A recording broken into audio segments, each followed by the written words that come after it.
Hi, I'm Brian. Welcome to my hobby space. Today I'm going to be working on this Lady Olynder in this Sourmorn Choir box. I was given this box from a viewer about a year ago. Thank you very much. I made some progress on it, but I never got around to making Lady Olynder herself. I think it's fitting with the new Nighthaunt battletome out that I get Lady O ready to lead her minions to battle.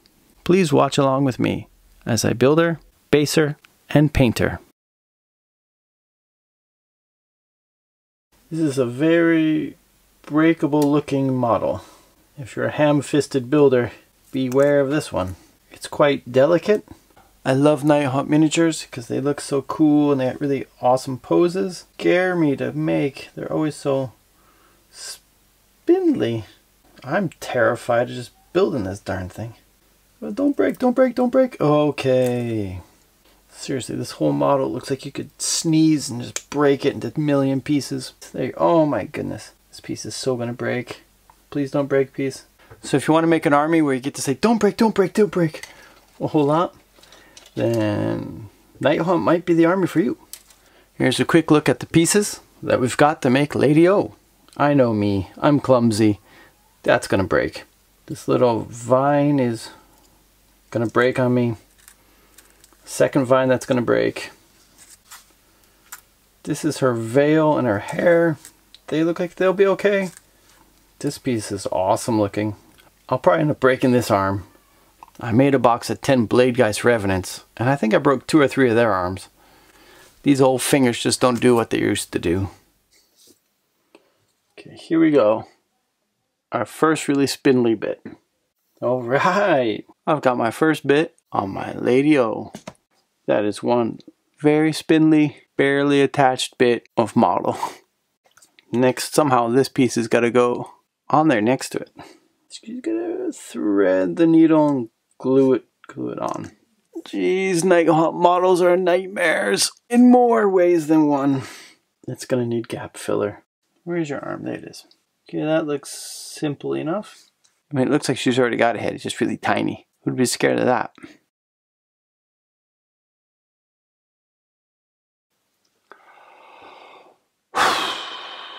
And I've got the Lady O done. Except for her handmaidens. But she's done. Let me fill in some gaps. Here's my handy dandy extra thin Tamiya with sprues melted into it. Can't say how wonderful this stuff really is. Use it on every model now. You do have to play with the amount of cement and sprue to get the right consistency for what you want. I should probably thin this a little bit. If it's thin, it's easier later. And the power just went out on my light, so I guess that's a sign to stop and go take a break. Lady O is really well balanced. That's a cool model. I got a few pieces of the Sigmar I mausoleum. I'm thinking to put these on the base so that I can have parts of her spectral cloak glued to these instead, so it's not just on this one little leggy piece. I've got this fence, which will give me a lot of good contact points. Just run the cloak through and around the fence. But I also kind of like this wall. It's got a lot of roses and skulls on it. I decided on using this piece of round wall. It gives like a real concrete piece of scenery that really contrasts nicely with the ethereal. It also supports the back of her cape quite well. I can glue it together in about 2 or 3 spots. The ends on this terrain piece are flat. There's no connecting line here, so it looks kind of fake. So I'm going to go through, I'm just going to continue the brickwork lines from one side to the other. You can make some a lot deeper cuts than others. That'll add to the realism, make the final piece look nice. That looks a lot more realistic than with it all flat. Now if you really want to get into it, you can make some of these a little bit shorter than others, and that'd make it look a lot more realistic. Glue poster tack, so I know where to put down my pieces once I put the glue on them. I'm also going to put a little bit of glue up here where she's going to be touching the top of the wall. She is firmly connected to the wall in 1-2 points and to the base down there. That should stabilize the body of the model, so when I move it and play with it, it shouldn't get damaged.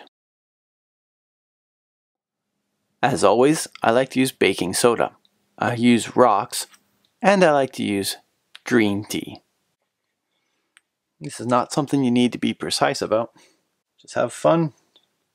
Just drop some little stones in there. Okay, so now some crushed green tea. Sprinkle that on. And finally some baking soda. Tie it all together. Green tea works really good. You can use other tea if you have it, because it's about the right scale for sticks and leaves and just grass debris that you might find laying around. So scale wise, it's really great. I'm going to add a little more baking soda just to firm up the crazy glue. Brush off any excess.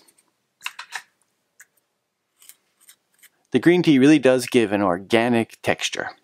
It looks kind of rough and leafy and kind of right now, but once you put the primer coat on it, it'll tie it all together. Trust me. So there we have very natural looking terrain. I'm going to do our base first. Here I am doing green stone again. Who'd have figured that? Do you base your miniatures before you paint them, or do you do the whole miniature and then do your bases? Let me know in the comments down below. I used to do the bases afterwards. Or that is to say, I would think I was going to do the bases afterwards, and then I'd just never do the bases. I find that doing the base first, I actually get the bases done. I'm going to put a Gore-Grunta fur color just on the ground. I've got the roses done on Lady O's vine. I got some bone color onto the skulls, and I did the roses on the vines on her base. Because I did this wall green, I want the vines to be a little darker. I got some turf green and I've got some twilight purple. I'm going to mix those together. That should give me a good dense green to do up all the vines. The touch of purple does seem to change the color up enough so that's not the same as the wall and the behind. I like to keep it so that the base of my hand aren't moving at all, or if they do that, they move in unison. So I like to touch the base or the miniature with my paintbrush hand. That being said, this Lady O model, there's really no place to touch. It's so spindly. That's part of the attraction of the model, I guess. But for me personally, it makes it kind of hard to paint her. Looks pretty good, right? I did the gold on her headdress, her staff, and on her handmaidens. So I'm going to put some Agrex Earthshade on all of that right now. I could see how this model would be a lot easier with an airbrush. I don't have one. I am tempted to buy one though. Okay, this headdress is so fine that it doesn't really take a wash very well. Carroburg Crimson shade. Looks pretty good. I was thinking to go with a triad for colors. No art major, but I've looked at some color wheels. Since I've got green here, that would be purple and kind of a yellowy orange. Green, orange, purple, purple, gold. Yeah, I like that. That's how it works. Oh boy.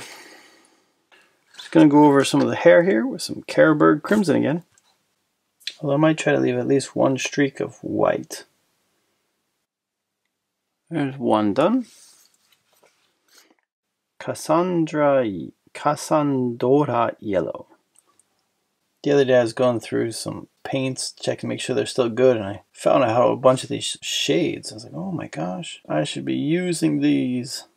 Pretty much the way I want her. So I'm going to put some Nihilakh Oxide on, and then I'm going to try to wet blend it with some white. So I've got some white that's been watered down with Layman Medium, and I've got some Nihilakh Oxide, which has also got a drop of Layman Medium dropped into it. I wanted to go darker up here by her dress, and I'm going to have it fade towards white, towards the bottom. I don't know if the camera's picking that up, but she's just really softly kind of minty in color now. Well, one color's still wet, just add a little bit of the diluted white. I'm having fun just mixing these two colors right here on the miniature. She's got just kind of a minty white to her. This is a really fun model. And that's the really best part about modeling, right? Just enjoy making it and painting it, you know, a little bit better each time. Anyway, folks, I'm just going to keep on going like this. I'll come back to you when I got her finished painted up with the Nylock. I finished all the painting with the Nylock oxide, the Layman medium, and the white watered down with Layman medium. I think she came out really well. It's a really subtle color. I'm not exactly sure that the camera's picking it up, but she kind of looks like a mint candy. In some of my first attempts to paint Nighthaunt, I didn't get a great white to ethereal color fade, but I think I really got a good job of it this time on Lady Olynder. For her base, I just used some grassing materials and some tufts. That plus the basing work that I'd done before really gives a nice organic looking base. I've been really worried to build her, just because I didn't think my painting skills were up to snuff to make her look the way I wanted her to look in my mind. And I'm really glad that I tried painting her. Sometimes it's the challenge that makes it fun. So if you've got a model sitting around that you want to try but you're kind of afraid to do, why don't you give it a shot? I think you just might surprise yourself. This Lady Olynder model was really a pleasure to make. Painting and hobbying's a journey where we get better every time we do it. If you've got any questions or comments, put them down below. I love getting them and I always read them. Stay safe, keep enjoying the hobby, and I'll see you next time.